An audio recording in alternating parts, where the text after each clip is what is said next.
avançando agora para a quarta-feira. Vamos, quarta e quinta, os títulos são parecidos, temas recorrentes. A quarta, fé e incredulidade, e na quinta, tema recorrente, a glória. Então comecemos então com o fé e incredulidade. Na pergunta número 4 são citados vários episódios que destacam a incredulidade daqueles com quem Jesus esteve relacionado. Então vamos mencionar aqui do capítulo 3, o verso 19, que é o final do diálogo de Jesus com Nicodemos, onde Jesus diz: os homens amaram mais as trevas do que a luz. Depois nos lembramos claramente, porque isso foi a semana passada, da discussão que se seguiu à cura do cego de nascença, como reagiram forte os líderes da nação, os sacerdotes, os fariseus, e queriam a todo custo condenar a Jesus por ele ter feito o milagre no dia de sábado e não reconheceram como um sinal da sua divindade. E no capítulo 12, 42, logo em seguida que Jesus tem aquele diálogo com os gregos, ele segue falando com os judeus, ele mencionou João registra, muitos dentre as autoridades creram nele, mas por causa dos fariseus não o confessavam, para não serem expulsos da sinagoga, porque amaram mais a glória dos homens do que a glória de Deus. Que coisa impressionante! Eles creram, mas rejeitaram, endureceram o coração. Posteriormente, lá no livro de Atos dos Apóstolos, nos será declarado que muitos sacerdotes finalmente, e creio eu também das autoridades, se renderam, não todos, mas muitos deles se renderam a esse Cristo maravilhoso. Uma coisa interessante, mais uma, que os autores colocam aqui, o substantivo fé, crença, não aparece no livro de João, no Evangelho. Mas o verbo crer aparece 98 vezes. E é curioso saber que são 241 vezes que aparece no Novo Testamento o verbo crer. E em João 98, que representa 40% de todas as vezes que aparece o verbo crer. No Novo Testamento, ele está no Evangelho de João. E aqui é um pensamento interessante.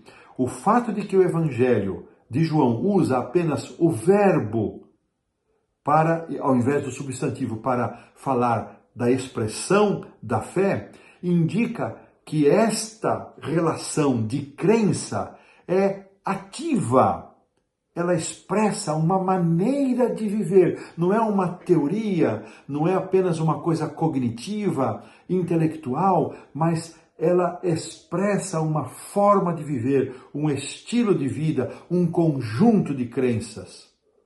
E quando isso não acontece, vamos nos lembrar daquela advertência da carta de Tiago, não é? Até o diabo crê e estremece. A principal diferença destacada aqui entre o grupo que crê e o grupo que não crê, o que aceita e o que rejeita, é a forma como isso se manifesta no relacionamento com Jesus. O grupo que crê, mesmo quando advertidos, repreendidos, eles se relacionam com Jesus de forma amorável, de forma submissa, a aceitar e reconhecer a sua autoridade. E acabam, por isso, se tornando filhos de Deus e crescem nesse relacionamento. Por outro lado, aqueles que rejeitam, que não creem, os incrédulos, podemos assim dizer, eles normalmente vão a Jesus para afrontá-lo, como muitas vezes vimos os fariseus e líderes afrontando, ridicularizando, desmerecendo a pessoa do Senhor Jesus Cristo. Acham difícil aceitar suas palavras. Sempre o veem quebrando os mandamentos, não respeitando as tradições.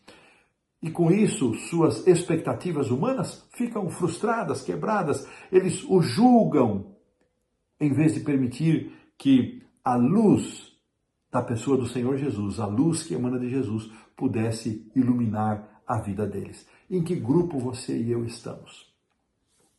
Estamos entre aqueles que professamos a nossa fé, e esta fé, esta crença, ela é ativa, se torna um verbo, ela age, ela põe em ação, ela pratica os princípios da palavra de Deus, os ensinamentos do Senhor Jesus Cristo?